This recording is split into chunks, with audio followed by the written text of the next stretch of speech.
I'm Dylan Campbell, this is Chasing Cars, and today we're getting our first taste of this. It's the new Mercedes-Benz CLE 300. Mercedes says it's merged the old C-Class and E-Class coupes to create a brand new model, the CLE. This car is substantially bigger than the C-Class coupe it replaces, and of course is quite a bit heavier as well. Under the bonnet of this particular car is a 2-litre turbocharged inline-4 producing the same power as the previous C-Class coupe, 190 kilowatts, but a little bit more torque now at 400 newton meters. But the big mechanical news is the fitment of an all-wheel drive system. This car also uses a 48-volt mild hybrid setup with an integrated starter generator, promising just slightly better fuel economy. There's a 9-speed automatic transmission, while Mercedes-Benz says 0 to 100 has improved to 6.2 seconds. Both coupe and convertible versions will be offered in Australia, but today we're driving, of course, the hardtop. As well as growing in size, the CLE 300 has also grown substantially in price. The CLE 300 is priced from $123,815 before on-road costs, more than $20,000 more than the old C300. Today, we'll jump in the front seat, show you the interior, jump in the back as well where there's a lot more space, and of course, take the CLE 300 for a drive. At the end of this video, we'll deliver something of an early verdict on the CLE 300, but before we get started, make sure to hit subscribe. Chasing Cars, honest reviews of your next car. Brought to you by Budget Direct. Welcome to the interior of the CLE 300, and it's a lovely place to find yourself.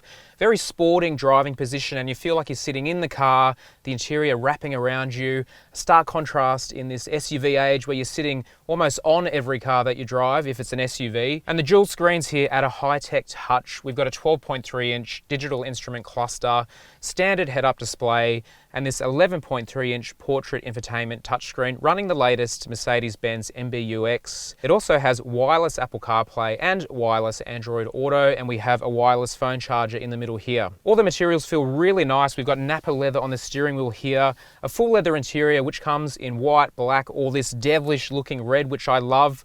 But on the whole, feels really good. Build quality is a little bit hit and miss in places. I have noticed a few rattles while driving around in this car, but for the most part, a very high-tech, luxurious place to find yourself. Moving into the back seat now of the CLE 300, I've managed to wedge myself in here, and it's important we do sit in the back of this car because there's so much more space. There's 95 millimeters more space for your knees, and I could actually imagine sitting back here on something of a long drive, even though it is a little bit squishy. We've got 2 air vents, we've got sufficient foot and knee room, and the seats themselves are actually quite comfortable, although headroom is a little bit squeezy. But yeah, you could call this a 4-seater, not just a 2+2. We're behind the wheel of the CLE 300 now, and first impressions are very good. The first thing you notice in an age of SUVs especially is you're sitting quite low in this car and nice and ensconced. The belt line is coming up nice and high, and you feel very much in a sporty car, no SUV, high driving position here. And it's surprising how low the roof is. The windscreen comes up, but not particularly high, giving you this impression that the roof's been chopped like an old hot rod, which I think is really cool. At lower speeds, the CLE 300's urban manners are very good.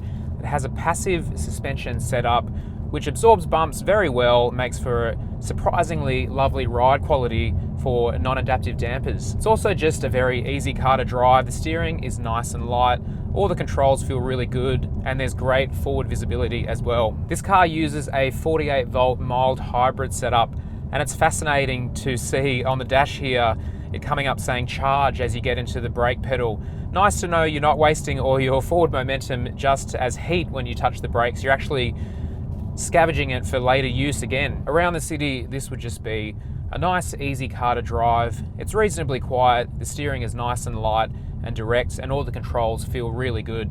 One early criticism I would level at the CLE 300 in the urban environment is its start-stop system.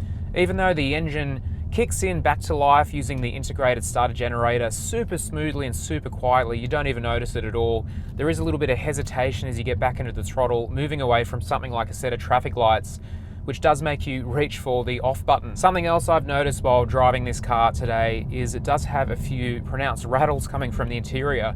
Even just driving right now, I can hear a rattle coming from the door card here, and earlier today there was a light rattle coming from in the dash. So some minor build quality concerns still with cars like this, which is a little bit of a pity. If you do find yourself on a winding road, much like myself at the moment, You do have sport mode to choose from, and the CLE 300 is pretty fun. There's a little bit of turbocharged muscularity from low down in the revs, a good amount of torque there to get you moving, and the engine pulls really hard right to its 6,400 RPM redline. It's surprisingly fast, this, especially in sport mode when you get boogieing.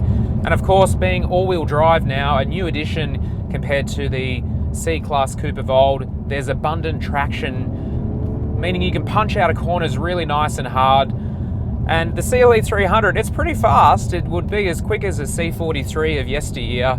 This is no slow car, that's for sure. Don't underestimate it just because it has that 4-cylinder engine. Sport mode as well plums a little bit of artificial engine noise through the speakers, but not too much, just a polite amount. And it's not unwelcome, it does sound okay.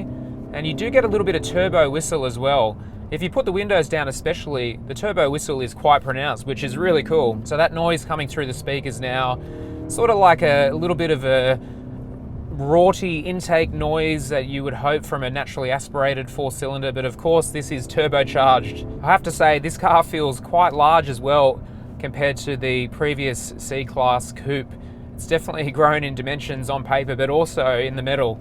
You feel every centimetre of the lane, especially when you're on a narrow winding road like this. The artificial engine noise is actually pretty convincing.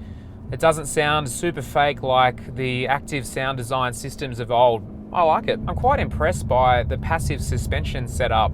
Offers really good ride quality around town. Then when you get onto a bit of a bumpy winding road like this, there's plenty of mid-corner compliance as well. So big tick to the engineers who did the suspension of this car. It's really good. Mercedes claims the CLE 300 will do 0 to 100 in 6.2 seconds, which makes it plenty powerful, if not explosively so, especially like a lot of electric models now. But in my books, there's more than enough power to have plenty of fun. One thing I did notice about the CLE 300 when driving down the freeway is if you're a tech head into your advanced driver assist systems, you have to pay extra for that. The CLE 300 only comes with adaptive cruise control and lane keeping as standard. In summary, for the CLE 300, I really like it. It's really nice to drive. It's great fun on a winding road. There's good muscularity from the turbocharged 4-cylinder engine. The 9-speed transmission is responsive enough. There's a pretty impressive amount of grip and amazing traction. And yeah, it's surprisingly fast. Yeah, just a really nice car to drive and definitely bodes well for future performance AMG models. You can definitely notice the powertrain in this car is more geared towards comfort and refinement than outright performance. But of course, if that's what you want and that's what you're after, Mercedes would say, wait for the AMG models that are coming in the very near future. I really like the steering in this car and how it turns in. It's nice and direct. Feels like there's not much weight over the front axle, and it just kind of gets into corners really beautifully. It's so nice. It's pretty fast actually. There's very decent acceleration. I'm surprised at how quick it is. And of course, total traction as well. There's not much of a rear drive character in the CLE 300. It's all about the traction. There's certainly more traction than there is power, which is good for confidence and road holding. But if you do enjoy a little bit of power oversteer and a little bit of fun, you might have to go looking at other rear drive models. This is certainly a very secure feeling car on a winding road. There's plenty of grip, plenty of traction. Just doesn't feel like it would be too flustered by anything, that's for sure. I really like this car. If you're into driving, there's plenty of appeal. Sure, it's not quite as intense as an AMG model, but it definitely feels like an AMG light. And yeah, it's surprisingly fast, good fun, lots of grip. And if you found yourself on a winding road, you wouldn't be sad about it, I don't think, in this thing. So in the end, how do I feel about the new CLE 300? I really like it. It's a secure, confident handler with a good amount of power. It's really fun in the twisties.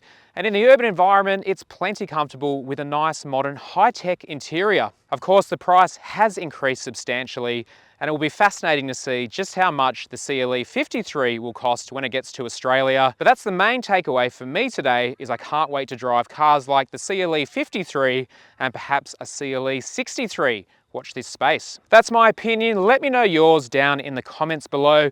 Would you have this over something like a BMW 4 Series? While you're there, hit subscribe and that notification bell. And as always, thanks for watching Chasing Cars.